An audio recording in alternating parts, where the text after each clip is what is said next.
Shifting focus now to Mozambique in southern Africa, which is reeling from post-election violence. The streets of Mozambique have been witnessing clashes between demonstrators and the police in the aftermath of the 9th of October presidential election. The early results show the ruling party Frelimo, which has been in power for 50 years, is set for another win. However, opposition candidates say that the poll was rigged. Several hundred people, including journalists, rallied in the capital of Maputo on Monday to protest against the alleged electoral fraud. These protesters were met with a heavy crackdown, with police firing tear gas and also reportedly live ammunition to disperse the crowds. Protesters, meanwhile, were seen pelting stones and setting fire to tires in the streets of Maputo. Shops in the capital were closed and the streets in downtown remained quiet. Our rights to protest as Mozambican citizens gave me the will to go to the streets. What is happening in the country are things which I do not understand. There are killings, kidnappings, and we end up not understanding who is behind it, and automatically Mozambique is not safe anymore. We didn't come here to break things. They threw tear gas at us. What's that about? Let the world see what's happening and going on. This is a dictatorship in our country. This is a dictatorship. For how long are we going to live like this? For how long? Many had gathered to protest at the site in the capital where two opposition party figures were shot dead on Saturday.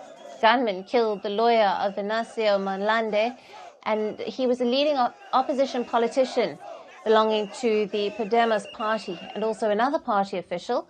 Mondlane, who ran for president in the 9th of October election, was also reportedly a target of the police crackdown. Police on Monday raided his campaign headquarters, forcing him to flee. Now, tensions are rising as the final results of the general elections are set to be announced on the 24th of October. Daniel Chapo is expected to be announced as the winner to succeed President Felipe Nyusi, who has served the maximum of 2 terms allowed under the Constitution. Both of them belong to the Mozambique's Frelimo party. Now, the party, which led a rebellion against Portuguese rule, has been ruling Mozambique since 1975. After fighting a civil war from 1976 to 1992 against the anti-communist resistance, it won Mozambique's first democratic elections in 1994. But the party has been accused of electoral fraud to maintain its grip on power, the allegations which it denies. Now, last year, several people were killed in clashes after municipal elections were won by Frelimo.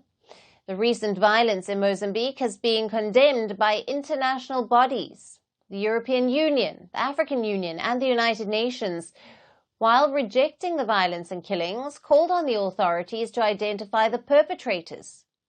The United States, which is the largest bilateral donor to Mozambique, has also reacted and has called for a swift and thorough investigation into the killings of the opposition leaders. However, there has been no response by the ruling party or the electoral body of Mozambique on the allegations of voter fraud and irregularities by foreign parties. Firstpost decodes the U.S. election, explains how America chooses its president, your primer on the race to the White House, everything you need to know about how America votes and its global implications. U.S. Election Explained, every Monday and Thursday only on Firstpost.